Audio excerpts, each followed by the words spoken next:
네, 오늘은 당연한 것이 아니라 모든 것이 은혜였습니다 라는 제목으로 하나님의 말씀을 함께 우리 나누도록 하겠습니다.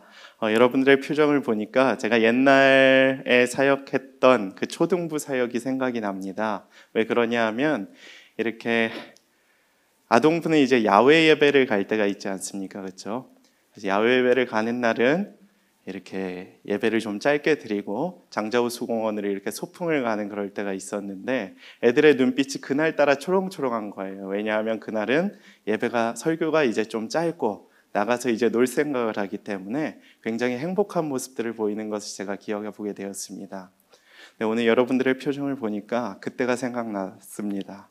이제 이따가 가을 피크닉 갈 여러분들 머릿속에는 이미 가을 피크닉에 대한 여러 가지 내용들이 이제 머릿속에 돌아가고 있는데 또 예배 시간이 좀 빨리 끝나면 어떨까 하는 바람으로 이렇게 저에게 눈빛을 보내시고 있는데 또 최대한 압축해서 또 귀한 말씀을 나누고자 합니다. 그래서 정해진 시간에 나갈 수 있도록 또 우리 함께 시간을 맞춰 보도록 하겠습니다. 실화를 모티브로 한 스파이 영화가 있습니다. 혹시 여러분 2017년도에 개봉한 얼라이드라는 영화 혹시 보신 분 계십니까? 얼라이드라는 영화는 내용이 이러하다고 합니다. 프랑스 비밀 요원인 마리안이라는 여성과 영국 정보국 장교였던 맥스, 이제 브래드 피트로 나왔던 분이 이제 그 주인공이었는데 위장 결혼까지 이렇게 감행을 하면서 이 두 명이 정보국 소속이니까 비밀 요원이니까 연합을 해서 독일 대사를 암살하는 일을 이제 계획을 하고 실행에 옮기게 됩니다. 그래서 성공을 한 이후에 두 분이 이제 임무를 마치고 돌아와서 런던에서 사랑에 빠져서 결혼을 하는 모습을 볼 수가 있습니다.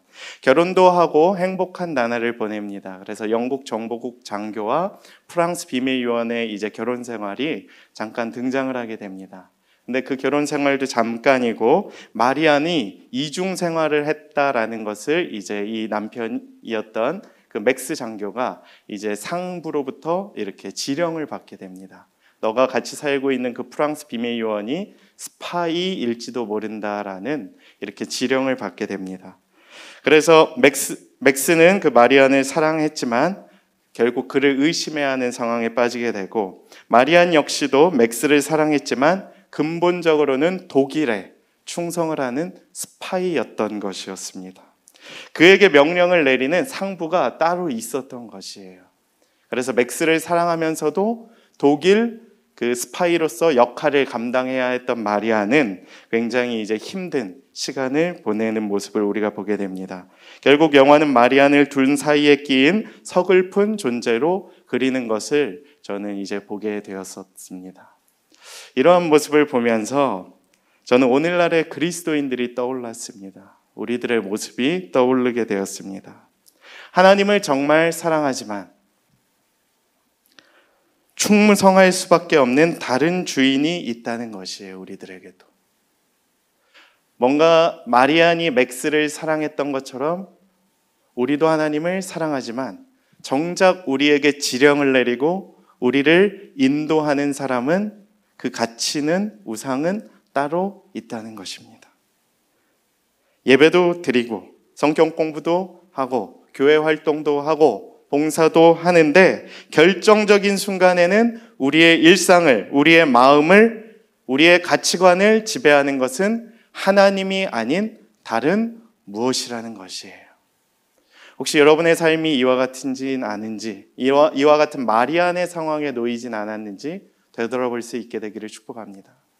저는 오늘 은혜라는 주제를 가지고 말씀을 준비하면서 이 영화가 떠올랐어요. 은혜가 무엇입니까, 여러분? 이러한 삶을 살아가고 있는 우리조차도 하나님이 조건 없이 사랑하셨다는 거예요. 딴 생각하고 있는 우리들에게. 정말 다른 사람을 사랑하고 실제로는 다른 명령에 의해서 움직이고 있는 우리조차도 하나님은 무조건적으로 사랑을 해주셨다는 거예요.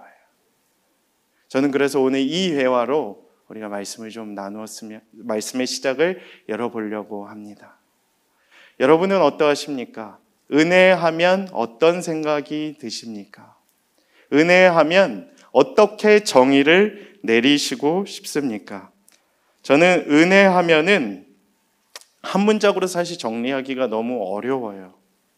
굉장히 다양하게 표현을 할 수 있지만 은혜란 한 문장으로 정리를 해보면 하나님이 죄인들에게 베푸시는 호의, 사랑, favor 뭐 이런 의미가 될 수 있겠죠. 그래서 오늘 세 가지로 좀 정리를 해봤습니다. 첫 번째로는 은혜하면은 제가 이렇게 정리를 해봤는데 오늘 말씀의 근거에서 나를 기뻐하시고 구원하시는 은혜. 두 번째로는 불쌍한 자를 구하시고 교만한 자를 낮추시는 은혜. 세 번째로는 나의 등불이 되셔서 어둠을 밝히시는 은혜로 우리가 좀 정리를 해볼 수 있게 됩니다. 여러분, 신학자 제임스 패커라는 분이 하나님을 아는 지식이라는 책에서 이렇게 이야기를 했습니다. 신약이 가르쳐주는 그리스도인의 삶의 핵심을 세 가지 단어로 이렇게 영어로 이제 세 가지 단어로 압축을 해보면, 그러니까 신학자니까 이제 압축, 신약을 압축한 핵심 메시지는 무엇이냐라고 했을 때 저 세 단어를 이렇게 정리를 해봤다라고 합니다. 그래서 나의 화목을 통한 양자됨. 이게 좀 이제 영어가 번역된 거라 좀 어색할 수 있지만 결국 우리를 향한 하나님의 무조건적인 사랑과 선물이라는 뜻이에요. 이렇게 의역을 해보면. 이보다 더 풍성하거나 더 함축적인 표현이 있다고 생각을 하지 않는다는 것입니다. 하나님의 은혜란 이런 것이에요. 무조건적인 하나님의 선물. 그리고 그 증거가 누구냐? 로마서 5장 8절과 같이 예수 그리스도. 성경, 특별히 신약에 압축된 핵심의 메시지는 이것이라는 것이에요. 그래서 이 목사님은 계속해서 이렇게 이야기를 하십니다. 입양을 모르고 기독교를 제대로 이해할 수 없다. 하나님이 우리에게 주신 가장 큰 선물은 우리를 자녀로 삼아 주신 것이기 때문이다. 여러분 혹시 주변에 입양하신 분들이 있으신 분들도 계시죠?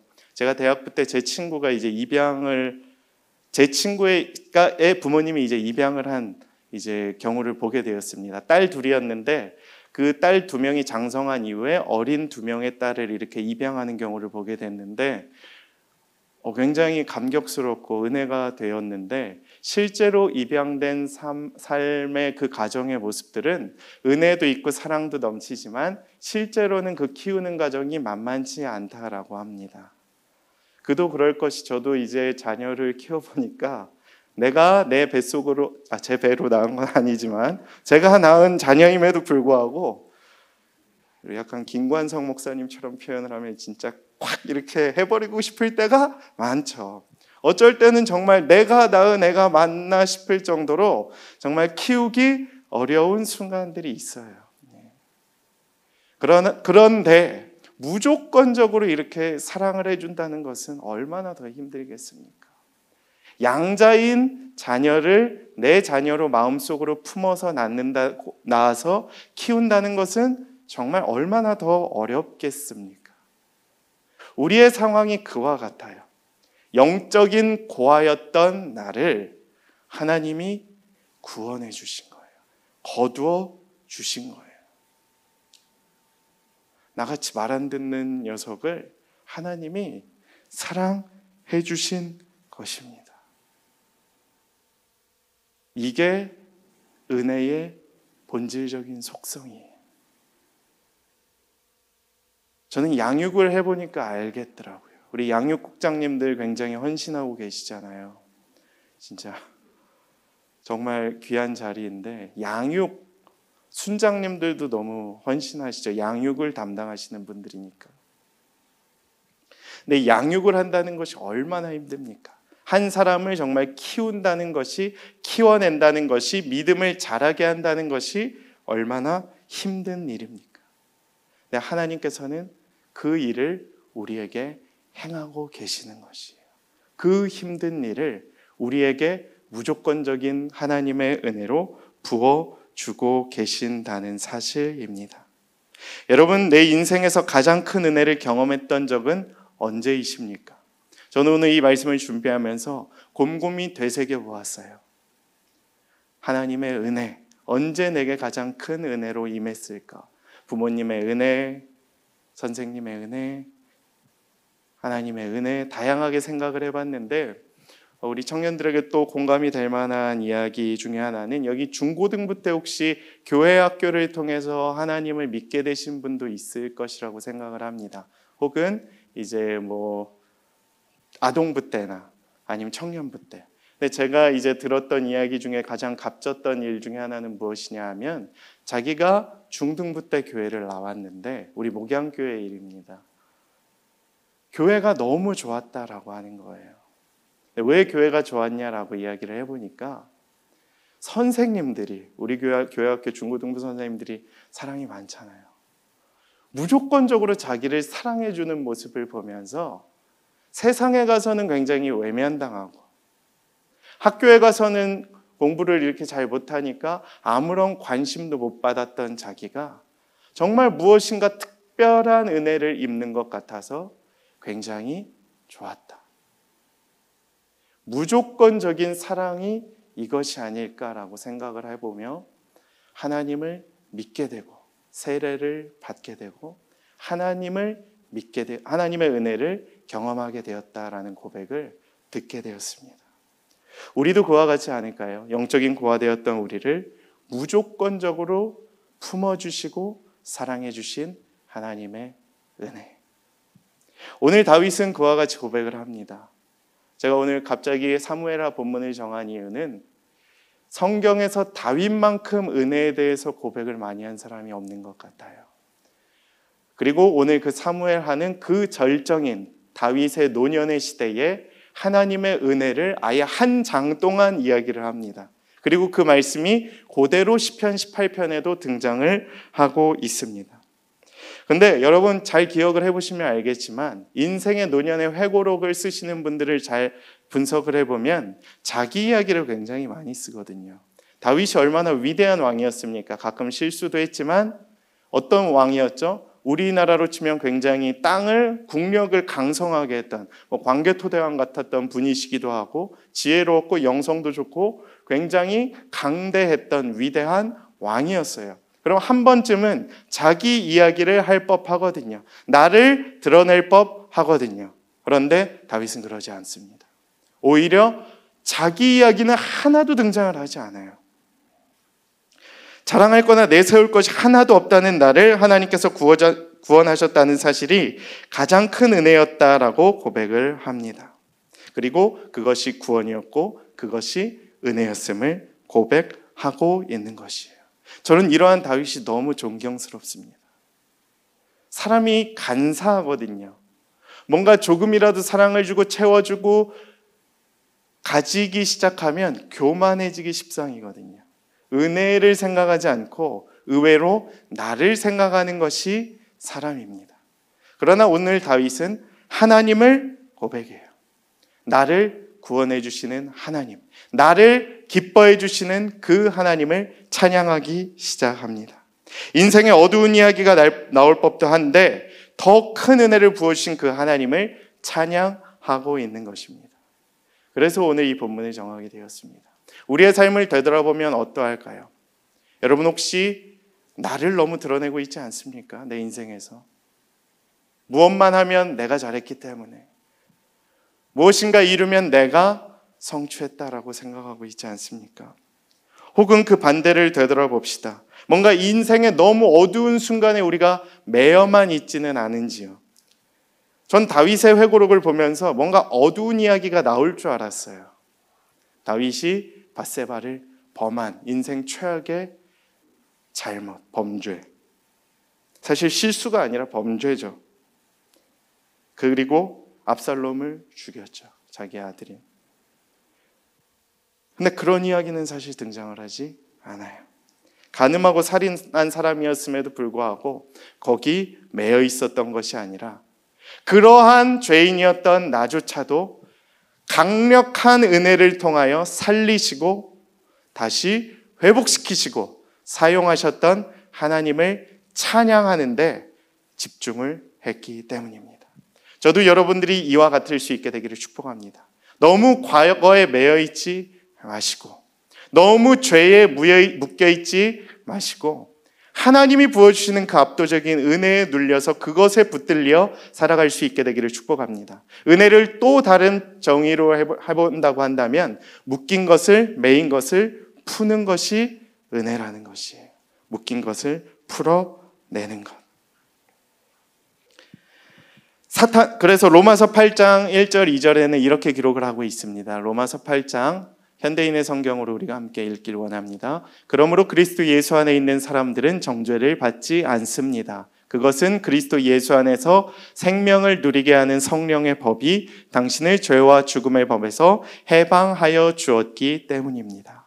그러니까 해방되어서 자유함을 누리는 은혜를 누리라는 거예요.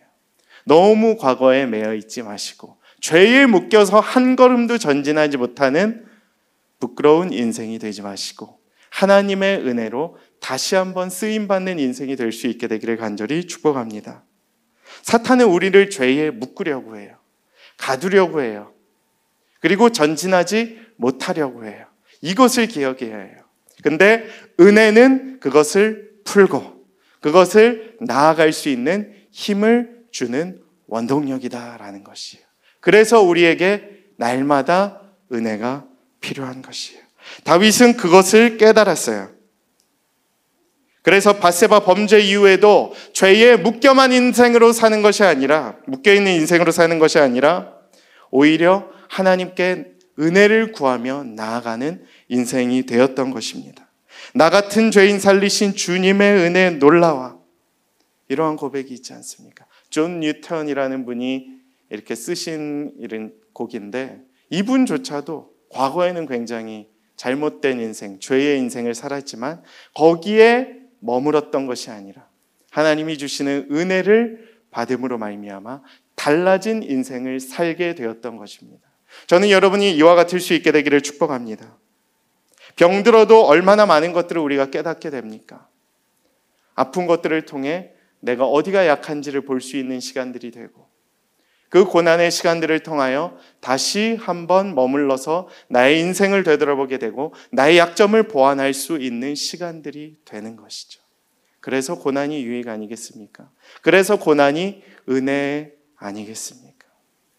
때로는 멈추더라도 실패하더라도 죄의 순간들이 있더라도 너무 거기 매여 있지 마시고 다시 한번 하나님께 은혜를 구하는 자리로 나아가실 수 있게 되기를 축복합니다. 30절에서 31절의 말씀을 보면 이렇게 기록이 되어 있어요. 하나님께서 내가 넘어지고 낙심해도 다시 기회를 주셨다. 여기에 포인트가 있는 거예요. 내가 넘어지고 내가 실패하고 내가 죄를 지었을지라도 하나님은 거기에 머물게 하지 않으시고 일어서게 하시고 살아나게 하시고 회복되게 하시고 다시 달려갈 수 있는 힘을 부어주셨다. 여기에 포인트가 있는 거예요. 그래서 시험에 떨어지신 분들이 있습니까? 너무 답답해하지 마시고 힘들어하지 마시고 하나님이 다시 살아나게 하실 것을 믿고 은혜의 자리로 나아가십시오. 저는 다윗이 위대할 수 있었던 이유가 여기 있다고 봅니다. 넘어지고 낙심하고 죽고 싶고 얼마나 죽을 기회가 많았습니까? 그러나 은혜의 절정은 그 고난의 순간에도 다시 내가 은혜의 자리로 나아갔을 때 하나님이 나를 다시 사용하신다는 사실에 있음을 믿으시기를 축복합니다. 여러분이 그렇게 붙들려서 다시 사용되는 인생이 되기를 축복합니다. 마지막으로 이제 한 가지 예화를 좀 나누고자 해요. 제가 예배 전에 좀 동의를 구했어야 되는데 이제 좀 양해를 구해 주시기 바랍니다. 어제 한 청년의 인스타그램을 보면서 이런 글을 좀 보게 되었습니다. 우리 예배에 이제 우리 교회에 이제 수많은 공간이 있는데 그 중에서 이제 한 공간을 찍어서 올렸더라고요, 인스타그램에. 그 공간이 이제 리모델링 되기 전에 한 10년 전 사진을 올린 것 같아요. 제가 오기도 전에 공간에 이야기를 썼더라고요.